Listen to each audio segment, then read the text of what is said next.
Hello, welcome to mind way trading. आज जिस stock के बारे में हम लोग डिस्कस करने जा रहे हैं उसका नाम है सेजल ग्लास। ये है उसका मंथली चार्ट, और अगर हम लोग मंथली चार्ट को ध्यान से देखेंगे तो ये करंटली अभी अप ट्रेंड में है। ये मार्क करते हैं इसका लो, ये हो गया इसका हाई, ये हो गया इसका हायर लो, ये हो गया इसका हायर हाई, ये हायर लो और ये हायर हाई। तो ये करेंटली अभी अप ट्रेंड में है और अपने ये जो हाई से अभी करेंटली 37-38% डाउन है। अभी इस वीडियो में हम लोग डिस्कस करेंगे इसके चार्ट के टेक्निकल एनालिसिस और इसके फंडामेंटल। इसके पहले फंडामेंटल का अगर हम लोग बात करते हैं तो सेजल ग्लास का जो मार्केट कैप है वो 835 करोड़ का है। करेंट प्राइस जो इसका 734 चल रहा है। हाई इसने 1038 का लगाया था और जो लो है इसका वो 314 का है। ये कंपनी एक्चुअली करती क्या है इसके बारे में पहले हम लोग जान लेते हैं। Incorporated in 1998, Sejal glass limited is in business of value addition of glass and glass product. In 1998 में ये स्टार्ट हुआ था कंपनी, और वहां से लेके 2026 तक जो इसका जर्नी है वो अभी हम लोग इस वीडियो में डिस्कस कर लेते हैं। पहला फेज है उसका मैंने नाम दिया द एम्बिशन फेज, 1998 से 2010। तो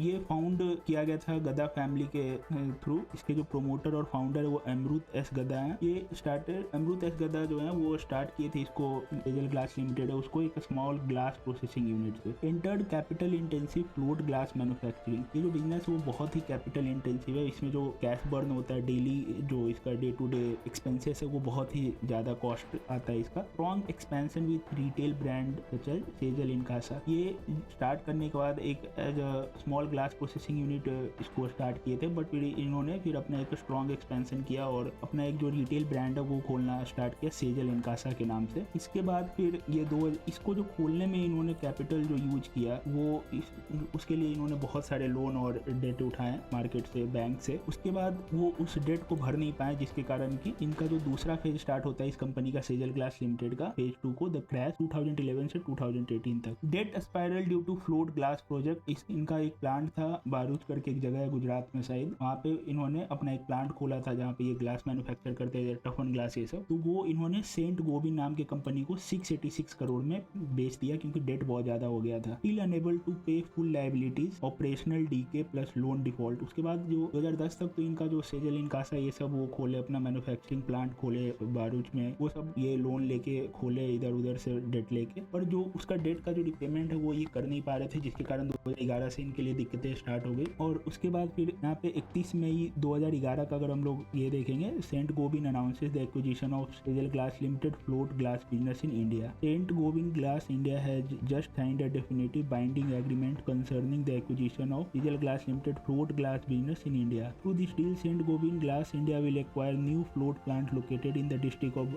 Bharuch, Gujarat, together with its business asset. Brought on stream in February 2010, this float has a daily production capacity of 550 ton of flat glass to supply the architectural market. तो ये जो date ये 2010 तक अपना business expand करने के लिए लेते गए वो पे नहीं कर पाए। उसके बाद फिर इनको अपना जो इकलौता जो बारूच वाला जो इनका प्लांट था वो सेंट गोबिन नाम का एक और कंपनी है जो ग्लास इंडस्ट्री का सब मतलब अच्छा नामी ग्रामी कंपनी है, उसको इन्होंने 686 करोड़ में ये प्लांट बेच दिया। उसके बाद भी अपना पूरा डेट को क्लियर नहीं कर पाया। जो इनका नेक्स्ट फेज आता है फेज 3 बैंकरप्सी का, तो बैंक उसके बाद भी ये बेचने के बाद भी ये अपना सारा डेट क्लियर नहीं कर पाया, तो NCLT admitted the company into insolvency, मतलब ये कंपनी को बैंकरप्ट घोषित कर दिया गया। Promoters removed, new promoter Gorgi linked selected, revival plan approved in 2021। उसके बाद 2021 में इनके लिए रिवाइवल प्लान, नया प्रोमोटर को लाया गया जो गॉर्गी लिंक, इनके बारे में हम लोग डिस्कस करेंगे आगे। Balance sheet clean, liabilities reduce, new promoter on 75%। ये गॉर्गी फैमिली के जो हेड प्रोमोटर है वो है। और इनका एक और भी स्टॉक है जो इंडियन स्टॉक मार्केट में लिस्टेड है, वो है आरती इंडस्ट्री, उसके बारे में भी हम लोग डिस्कस करेंगे। तो एक न्यू जो ये प्रोमोटर ये इन्होंने एक्वायर किया सेजल ग्लास को जब वो डेट के बाद बैंकरप्ट घोषित कर दिया गया NCLT के द्वारा। उसके बाद ये जो न्यू प्रोमोटर थे वो यही थे। इन्होंने फिर सारा डेट क्लियर किया जो बाकी का जो डेट था, और उसके बाद फिर पूरा बिजनेस का जो मैनेजमेंट है, टीम है, सब कुछ चेंज किया। हाई मार्जिन सेगमेंट ऐड किए। UAE subsidiary launch the for global expansion, और यूएई में एक सब्सिडियरी लॉन्च किया ग्लोबल एक्सपेंशन के लिए। पेज 5 इसका जो है मल्टी बैगर रन, जो 2025 से प्रेजेंट अभी हम लोग डिस्कस कर रहे हैं। Acquired glass tech business Taloja and road plant, exclusive supply plus tech tie up with Saint Gobain. जिस सेंट गोबिन को इन्होंने अपना बारूच वाला प्लांट जो है वो बेचा था अपना लोन चुकाने के लिए, फिर टर्न अराउंड हुआ सब कुछ टाइम, और उसके बाद इन्होंने फिर सेंट गोबिन के साथ ही अपना टाई अप किया। जब जो न्यू प्रोमोटर थे गार्गी फैमिली के, जो न्यू प्रोमोटर गॉगरी फैमिली के, वो फिर जब एक्वायर किए तो सेंट गोबिन के साथ टाई अप हुआ यूएई में नया ये इन्होंने अपना सब्सिडियरी कंपनी खोला फॉर ग्लोबल एक्सपेंशन। उसके बाद फिर ग्लासटेक बिजनेस को ये एक्वायर किया फॉर मैन्युफैक्चरिंग, और यहाँ पे फिर इन्होंने जो भी यहाँ पे मैन्युफैक्चर करते थे फिर सेंट गोबिन के साथ मिलकर, क्योंकि सेंट गोबिन अभी ये ग्लास मार्केट में सबसे टॉप पे चल रहा है, तो इनके साथ इनका टाई अप हुआ। और उसके बाद फिर ये धीरे धीरे जो इनका रेवेन्यू है वो बढ़ते गया, डेट सारा ये क्लियर करते गए और पूरा जो बैलेंस शीट है इसको इन्होंने ठीक किया। अब जो इसका फेज 5 है मल्टीवैगरन, अभी अगर इसका रेवेन्यू देखते हैं फिजिकल ईयर 23 से 26 का, तो ये लगातार बढ़ते जा रहा है। ये पहले 50 करोड़ के आसपास था, फिर ये उससे ऊपर आया, फिर ये 100 CR प्लस क्रॉस किया, और अभी ये करंटली जो फिजिकल ईयर 26 चल रहा है उसमें ये 200 करोड़ के रेवेन्यू तक पहुंच गया है। अभी यहाँ से जो इन्वेस्टमेंट का जो अपॉर्चुनिटी है, जो यहाँ से जो इसका फ्यूचर दिख रहा है इस कंपनी का, वो इस पर डिस्कस करते हैं। New promoter with a strong operational expertise, balance sheet D-leverage, profitability restored, expansion ready with new acquisition and global footprint, high margin product mix ensure long term scalability. जब ये नए जो प्रोमोटर आए उसके बाद फिर इन्होंने सारा बैलेंस शीट को क्लियर किया, अपना जो भी प्रॉफिट की तरफ इसको धीरे धीरे बढ़ाएं और एक्सपेंशन किए यूएई में जो अपना है, अभी जो हम लोग ऊपर डिस्कस किए वो सब करके। और अभी जो करंट इसका सिनेरियो है वो भी यहाँ से हम लोग चार्ट पे भी देख सकते हैं, ये ठीक ठाक चल रहा है। अभी ये करेंटली डाउन है। अब यहाँ पे इसमें बाइंग अपॉर्चुनिटी है या नहीं, अभी हम लोग आगे डिस्कस करेंगे। ये हम लोग कंपनी का पूरा हिस्ट्री डिस्कस किया कि 1998 से 2026 तक ये कंपनी का पूरा जो हिस्ट्री है वो कैसा था। इसमें जो की रिस्क है इन्वेस्टमेंट में, वो glass industry is cyclical and energy intensive. ये जो है बहुत साइक्लिकल, मतलब इसका जो डिमांड और सप्लाई है वो बहुत फ्लक्चुएट होते रहता है, डिपेंड करता है कितना कंस्ट्रक्शन चल रहा है कंट्री में, कितना इसके पास ऑर्डर है, dependence on large developer and macro construction demand. ये जो ग्लास बनाते हैं वो एक्चुअली कॉमर्शियल प्लेस में ज़्यादा यूज होता है, तो जो लार्ज डेवलपर है वो उन पे इनका डिपेंडेंट बहुत ज़्यादा है। इम्पोर्टेड ग्लास प्राइस फ्लक्चुएशन,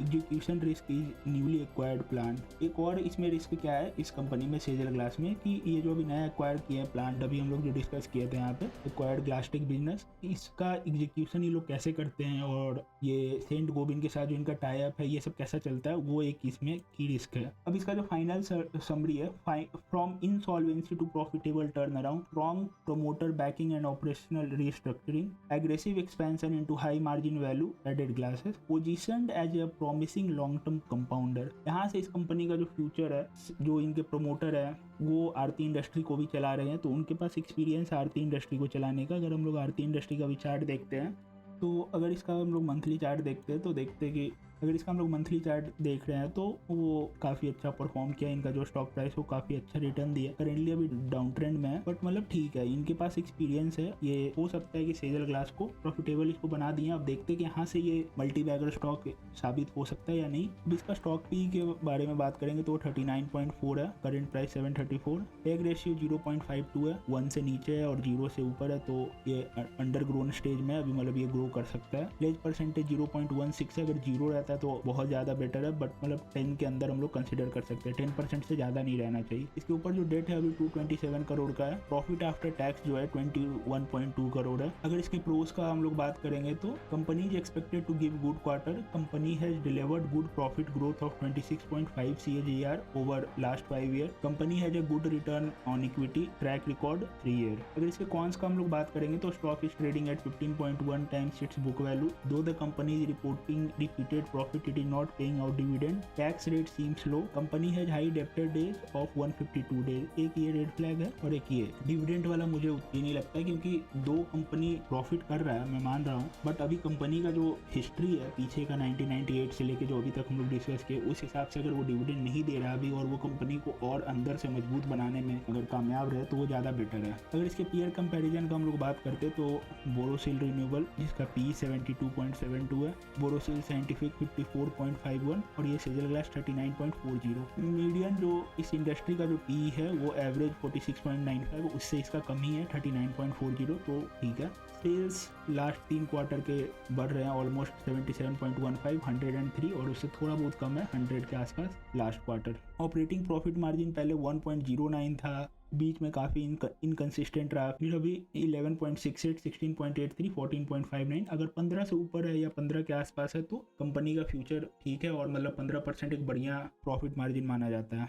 अगर सेल्स का हम लोग बात करें तो 164, 244, 350 लगातार इंक्रीज कर रहा है।